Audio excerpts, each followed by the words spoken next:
मैं आज LLB first year के छात्रों को इंटरनेशनल एंड ह्यूमन राइट्स यानी कि अंतर्राष्ट्रीय विधि और मानव अधिकार विधि दोनों के जो महत्वपूर्ण चैप्टर हैं जो आपके सिलेबस में है, इनके विषय पर बहुत ही महत्वपूर्ण बात डिस्कस करने जा रहे हैं।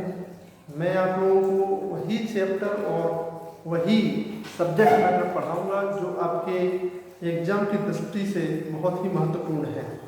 एग्ज़ाम के साथ साथ आपके दोनों विषय कोई भी कंपटीशन हो, चाहे सिविल जज हो या एपीओ हो या डीएलओ हो, कहीं ना कहीं किसी न किसी कंपटीशन क्लासेस में ये सब्जेक्ट पूछे जाते हैं।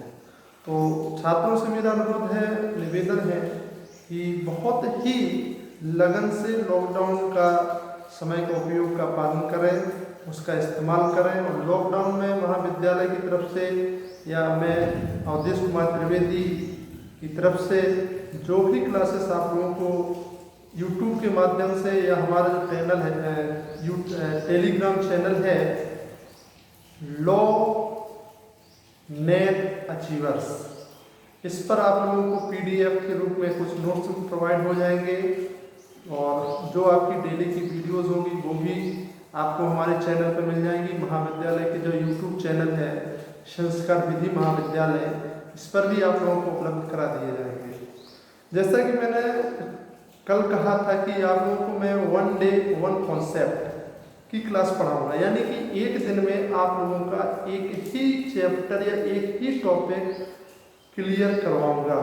क्योंकि देखिए 3 जो हमारे यहाँ पे क्लासेस हैं, फर्स्ट ईयर, सेकेंड ईयर और फाइनल ईयर, प्लस इसके साथ में एलएलएम फर्स्ट ईयर और एलएलएम सेकेंड ईयर, सभी की क्लासेस लेना पॉसिबल नहीं है। तो हो सकता है कि आप लोगों की वीडियो आने में 1 या 2 दिन का टाइम लग सकता है, ये 2 दिन का गैप हो सकता है फर्स्ट ईयर वालों की में, सेकेंड ईयर वालों की में, थर्ड ईयर वालों की में।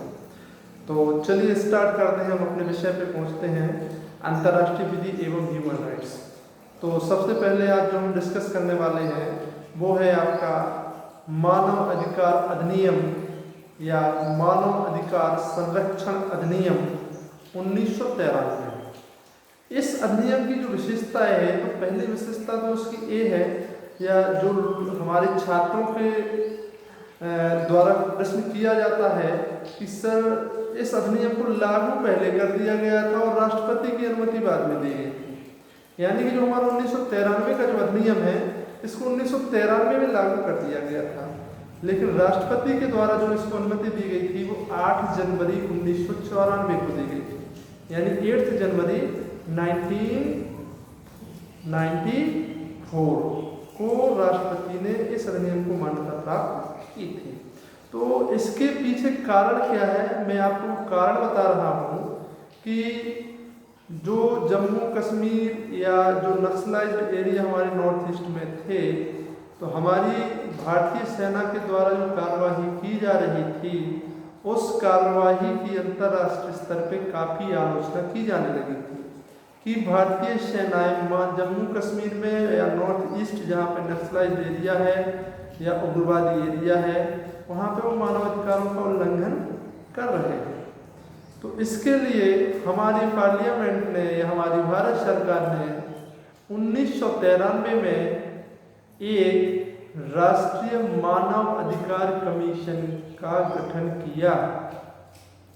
तो देखिए भाई, आपका जो अधिनियम है वो अधिनियम बाद में लागू हुआ है, लेकिन कमीशन जो है वो आपका 1993 में आ चुका था और 1993 में इसको लागू कर दिया गया।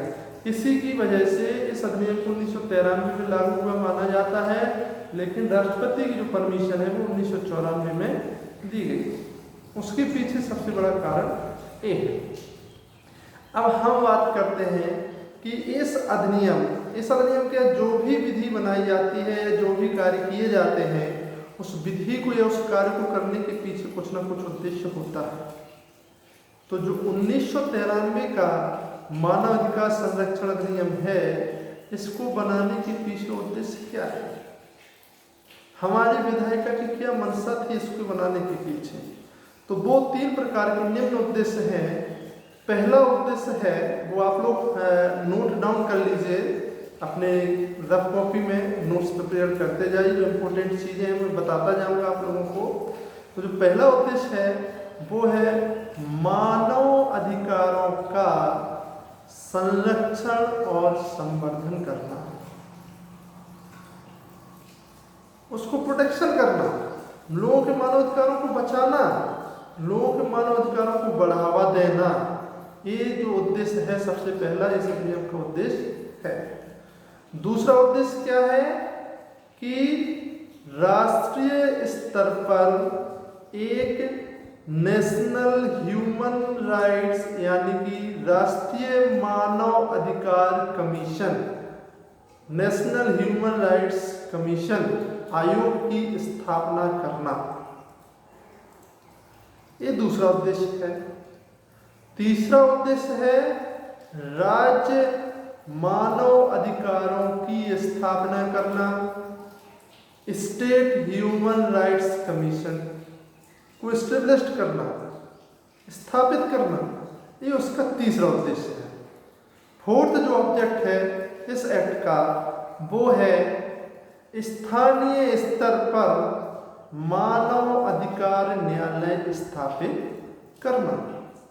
ये अधिनियम का फोर्थ स्टेप है, फोर्थ ऑब्जेक्ट है इस अधिनियम का। तो ये चार उद्देश्य जो हैं आपके इस अधिनियम के हैं।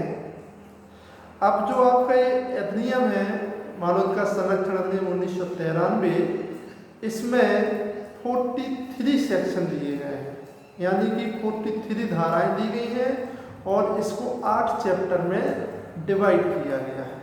तो थोड़ी सा हम इसके ब्रीफ इसके जो चैप्टर हैं उनके विषयों में जान लेते हैं, कैसे कैसे चैप्टर हैं, उसमें कैसे क्या डिस्कशन किया गया है। तो जो महत्वपूर्ण रूप से हमें पढ़ना है वो पढ़ना है चैप्टर 1। चैप्टर 1 में बताया गया है commitment and extent of this act, यानी कि यह जो अधिनियम है ये कब लागू हुआ था, कैसे लागू हुआ था, कहाँ लागू है, और परिभाषाएं। तो परिभाषाएं भी इसमें बहुत सारी दी गई हैं, जैसे सशस्त्र बल की परिभाषा, आयोग क्या है, राज्य आयोग क्या है, अल्पसंख्यक आयोग क्या है, महिला आयोग क्या है, इनकी भी परिभाषाएं दी गई हैं। लेकिन जो सबसे महत्वपूर्ण परिभाषा हमें पढ़नी है वो परिभाषा है आपकी मानव अधिकार। पहले तो हम मानव अधिकार को साधारण भाषा में समझ लेते हैं कि मानव अधिकार है क्या, उसके बाद हम डिस्कस करेंगे जो ह्यूमन राइट्स एक्ट की सेक्शन 2D यानी 2घ में दी गई है, उस पर हम डिस्कशन करेंगे। तो पहली बात तो मानव अधिकार ऐसे अधिकार होते हैं जो किसी व्यक्ति को मानव होने के नाते, चाहे वह प्रकृति के द्वारा प्रदान किए गए हों या किसी विधि के द्वारा उसको प्रदान किए गए हों। तो भाई मानव अधिकार तो है, लेकिन वो क्यों प्रदान किए जाते हैं? मानवों को अपना गरिमामय पूर्ण रूप से जीवन जीने के लिए, कि वो अपना जो लाइफ है, जो उनकी डिग्निटी है, वो अपनी डिग्निटी को गरिमामय पूर्ण रूप से जिए, वो है आपके मानव अधिकार। कभी कभी मानव अधिकारों को प्रकृति प्रदत्त अधिकार भी बोला जाता है, नैसर्गिक राइट्स, नेचुरल राइट्स भी इनको बोला जाता है कभी कभी। और जो हमारे यहाँ पे मानव अधिकारों का उल्लेख किया गया है, ये आपके संविधान का जो चैप्टर 3 है, इसमें आर्टिकल 12 से लेकर के 35 तक आपके जो अधिकार दिए गए हैं वो आपके अप्रत्यक्ष रूप से मानव अधिकार हैं, जिनको हमारे संविधान में फंडामेंटल राइट्स बोलते हैं। लेकिन कुछ ऐसे अधिकार हैं, कुछ ऐसे फंडामेंटल राइट्स हैं जिनको मानव अधिकार की श्रेणी में नहीं बताया गया। मानव अधिकार की जो परिभाषा दी गई है इस एक्ट में, या जहाँ जहाँ मानव अधिकार को डिफाइन किया गया है, वो अधिक विस्तृत परिभाषा नहीं दी गई है। तो जैसे कि आपका आर्टिकल 23 है और 24 है, इनको मानव अधिकार की श्रेणी में नहीं बताया गया। लेकिन अप्रत्यक्ष रूप से ये भी मानवाधिकार की श्रेणी में आते हैं। तो ये था आपका आज का इंट्रोडक्शन ह्यूमन राइट्स पर। आगे हम डिस्कस करेंगे चैप्टर 3 में नेशनल ह्यूमन राइट्स कमीशन, राष्ट्रीय मानव अधिकार आयोग का गठन, राज्य मानव अधिकार आयोग का गठन, उनकी शक्तियां और उनके कार्य यानी कि पावर एंड फंक्शंस, इस पर हम नेक्स्ट वीडियो में डिस्कशन करेंगे। Okay, thank you.